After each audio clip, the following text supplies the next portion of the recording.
আসসালামু আলাইকুম। এইমাত্র জানা গেল জাতীয় বিশ্ববিদ্যালয়ের ভর্তি পরীক্ষা কবে নাগাদ অনুষ্ঠিত হতে যাচ্ছে। আজ ২৪ ডিসেম্বর জাতীয় বিশ্ববিদ্যালয়ের উপাচার্য স্যার মোহাম্মদ নজরুল ইসলাম এই বিষয়ে একটা বিবৃতি দিয়েছে। তো এই বিষয়টি নিয়ে বাংলাদেশের একটা সুনামধন্য educational website the daily campus একটা আর্টিকেল লিখেছে এবং এই আর্টিকেলসে সে বিষয়ে বিস্তারিত তুলে ধরা হয়েছে। শিক্ষার্থী বন্ধুরা, জানা গেল জাতীয় বিশ্ববিদ্যালয়ে ভর্তি পরীক্ষার সম্ভাব্য তারিখ।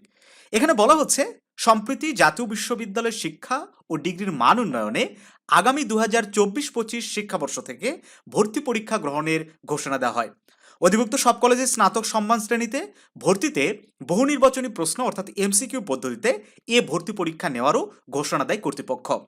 বিশ্ববিদ্যালয় কর্তৃপক্ষের এমন ঘোষণার পর দেশ জুড়ে কয়েক লাখ শিক্ষার্থী ও অভিভাবকের মনে উদ্বেগ দেখা দিয়েছে। শিক্ষার্থী ও অভিভাবকদের দাবি, দীর্ঘদিন সাধারণ আবেদনের পর রেজাল্ট অনুযায়ী ভর্তি নিলেও এবার যেহেতু ভর্তি পরীক্ষার ঘোষণা দিয়েছে কর্তৃপক্ষ, তো সেখানে পরীক্ষায় অংশগ্রহণ করতে শিক্ষার্থীদের প্রস্তুতি নিতে হবে।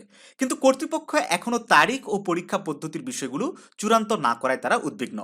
তবে এবার শিক্ষার্থী ও অভিভাবকদের উদ্বিগ্ন না হওয়ার আহ্বান জানিয়ে জাতীয় বিশ্ববিদ্যালয়ের উপাচার্য অধ্যাপক মোহাম্মদ নুরুল ইসলাম দ্য ডেইলি ক্যাম্পাসকে নিশ্চিত করেছেন যে চলতি সপ্তাহের মধ্যেই ভর্তি সংক্রান্ত বিজ্ঞপ্তি প্রকাশ করা হবে।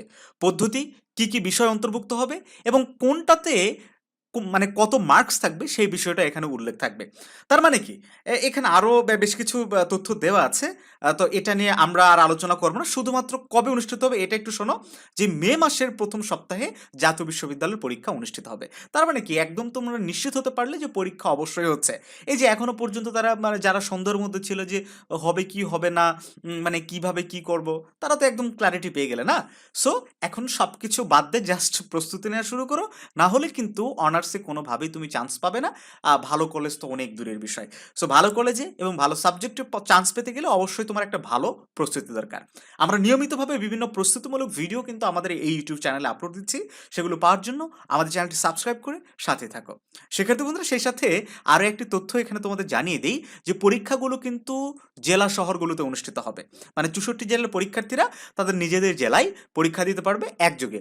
শিক্ষার্থীদের কোনো বিড়ম্বনায় যাতে না পড়তে হয় এই জন্যই এই ব্যবস্থাটা বিশ্ববিদ্যালয় কর্তৃপক্ষ রেখেছে। যাই হোক শিক্ষার্থী বন্ধুরা, সবাই ভালো থাকো। দেখা হবে নতুন কোনো ভিডিওতে।